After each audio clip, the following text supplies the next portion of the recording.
Greetings, ladies and metal-gents, and welcome to this latest edition of Tales from Outer Space, where I take stories from across the internet, read them for your entertainment.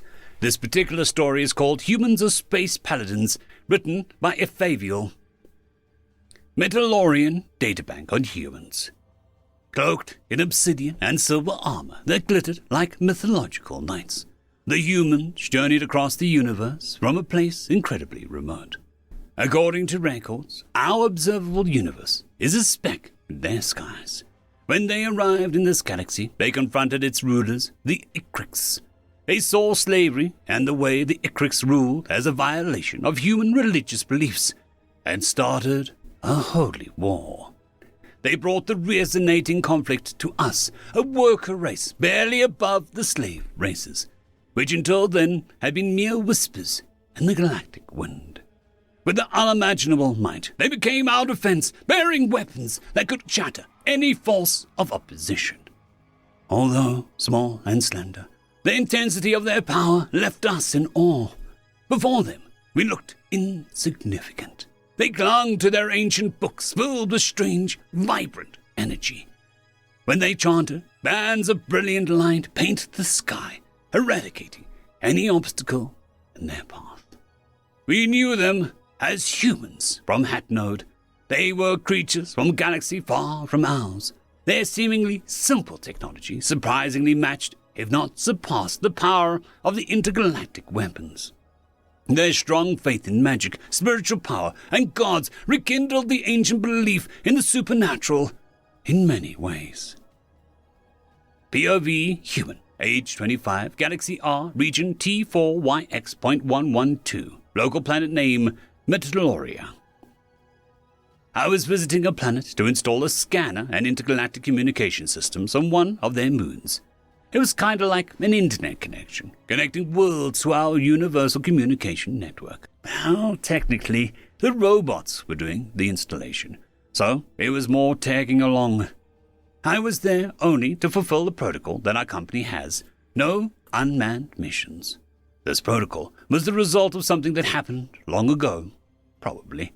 The rulers of Hatnode were a bit eccentric with some of their protocols, but they lived for quite a long time and have done quite a lot of things. Their rules and protocols kept humanity alive and thriving, so there was no need to question them.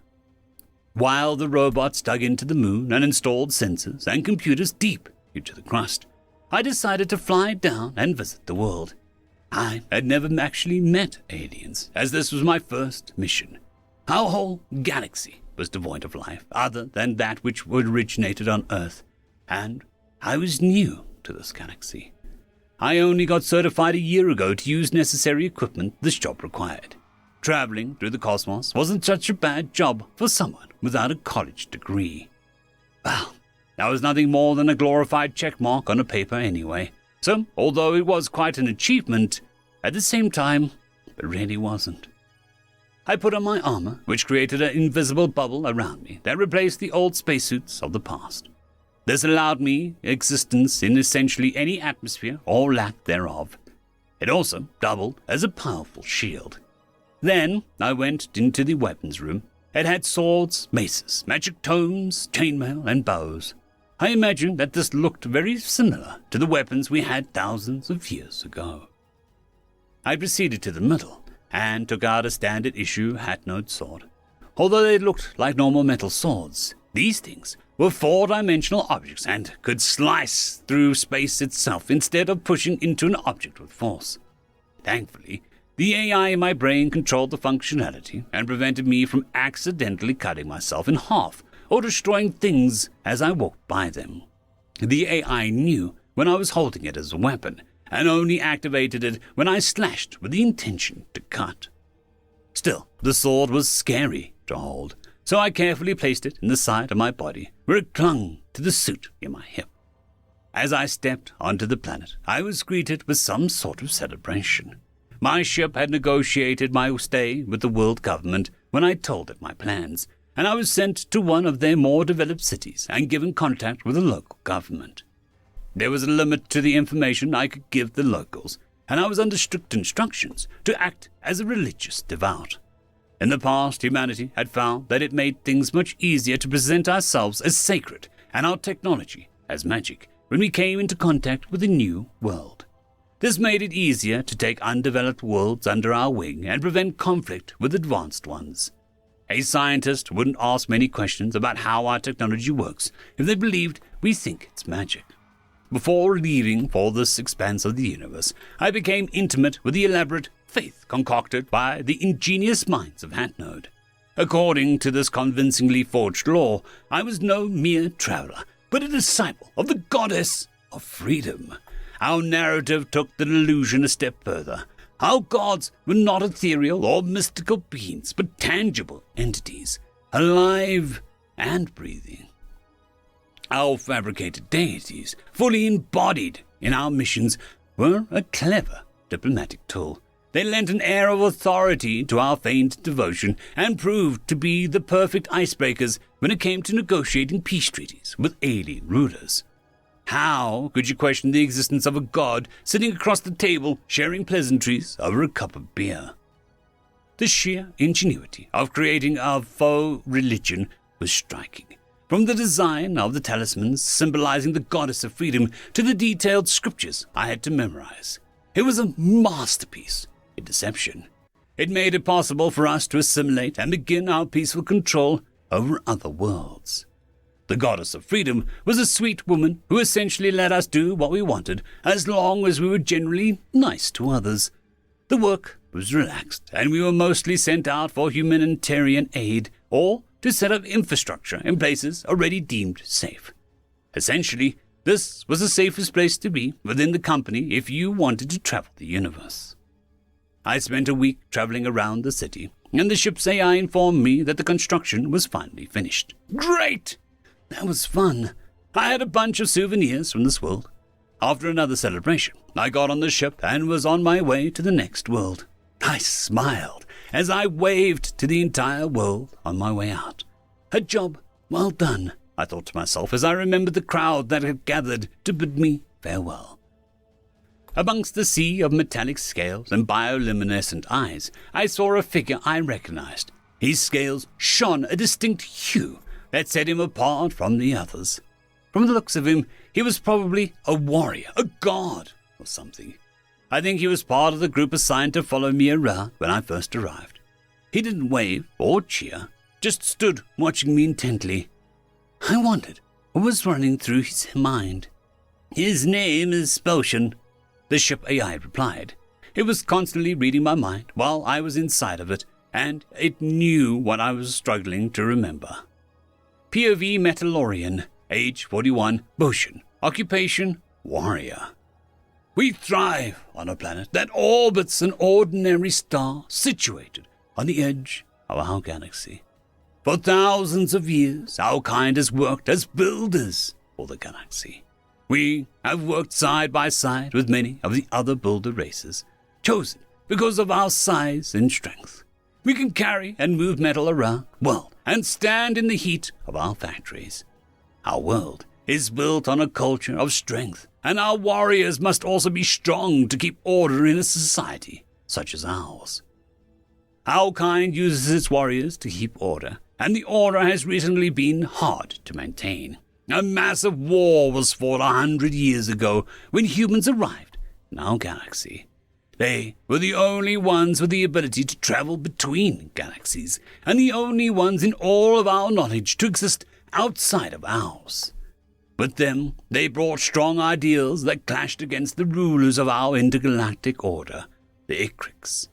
And, in an attempt to show strength, the Icrics tried to dominate humanity, like they had done to all others, only to realize too late that humans cannot be dominated. What used to be a world of just Metallorians was now slowly becoming more diverse, as survivors of the ruthless war slowly populated our colonies and trickled into our cities. Our existence was marked by metallic scales covering our bodies and 3 pairs of eyes that changed color based on our emotions. Our robust bioluminescent claws capped the ends of our limbs. Despite all of this, I felt insignificant amidst the conflict of imposing imperialistic realms. I did not fully understand the Great War, and even after 100 years of its end, it was barely starting to affect my world, as it was far from the rest. Up until now, I'd only heard about humanity in myths and obviously exaggerated stories. But now, I was given a task to guard a human that would visit my city. The visit to our world by this human envoy disrupted our whole routine. Our news cycle revolved only around him. The world halted and then sprung to life with excitement and fear. And countless arrangements worth billions of coins were being carried out to please it. This human, much smaller than a Metallorian, emanated an overwhelming power. His lean body was muscular under the pale skin, and his mannerisms were marked by assertiveness. He stood alone amongst us, unafraid of our appearance or the possibility of his death. Our leader, my father, urged us to treat the visitor with the utmost hospitality, marking his departure with a city-wide celebration just for him. Yet, to me, his sheer presence and assertion of power spurred an internal rebellion against submission. Our race was powerful and honorable. We were the workers that built the great Dyson spheres and gateways used across the galaxy. And here we were, willingly lowering our heads to a single, soft-skinned being. I voiced my defiance to our leader, questioning our somewhat blind obedience to the humans, simply because of a war we barely understood that happened many light years away. It seemed absurd to submit to the power of one alien being merely due to the status of their race. Our leader's calm expression bore into mine as he soberly weighed in on my concern. These humans don't just envoys. Each human is a formidable powerhouse, embodying the unyielding spirit of their entire race and the power of a country. Did you notice anything unusual about him, Boshin? He asked. Reluctantly, I noted. He carried a sword. Although massive for his size, it was still just a simple, metallic sword. Exactly, the leader responded, his glowing scales flickering ominously. The Ohu also have swords to show rank, although theirs are much fancier. Does that mean this human was a low rank to hold such a simple weapon? Was he trying to tell me that even the lowest of humans are above us? That human is a hat-node warrior, he quickly interrupted me. Their swords are neither cultural artifacts nor status symbols. He stood up and straightened his back as his scales moved like a wave, pointing his claw at the ceiling above and at baring his fangs. They carry swords because their firearms are too powerful, he continued. Human guns have terrifying power, far beyond what we consider normal. A single handheld human weapon can destroy a massive battleship, bending the very fabric of reality. But even though they have terrifying weapons, these creatures are not physically weak like they seem. The very strength of a human, their raw, visceral power, is more horrifying than any weapon. His scales shivered. There was something slowly emerging from behind his eyes. You speak as if you have seen it, I replied. That is because I have. Before I was given power over the city, I was an advisor to a human ship. Our race joined them early on for reasons unknown to me at the time. Reasons that became clear rather quickly. A human warrior alone with a sword can decimate our entire city. Even without one, his bare hands are lethal, and the sword is merely an extension of that, he added, his eyes now fully black, showing unease. Those stories of human prowess that sound like myths to us are their reality. Once I saw a hat-node soldier trapped in an enemy ship wreckage. The ship had crashed into him in an attempt to kill him. His body was half destroyed, but even under the metal, he freed himself with sheer strength, only to be drawn into a human spacecraft.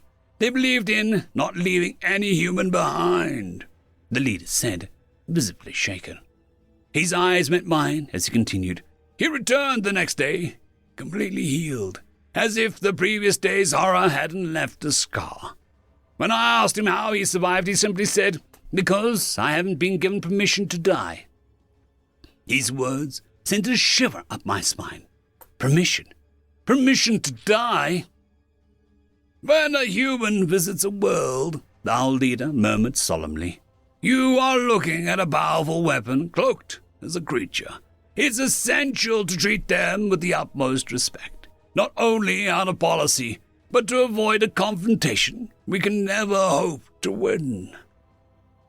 The tales I'd previously considered folklore had taken an uncannily real turn.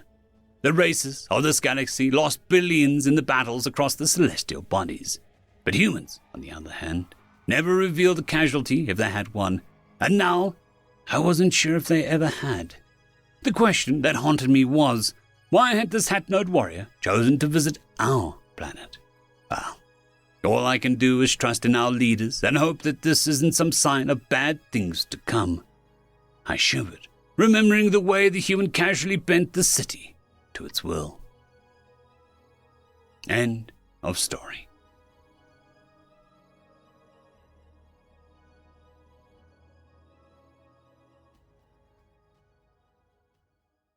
I would just like to thank our T5 members, Lord Azrakal, Ambrose Cattell, Quantum Wednesday, Drexoon WRE, Blueberry Cat, Cam Maxwell, Casper Arnholtz, Bushmaster 177, and Leslie 517.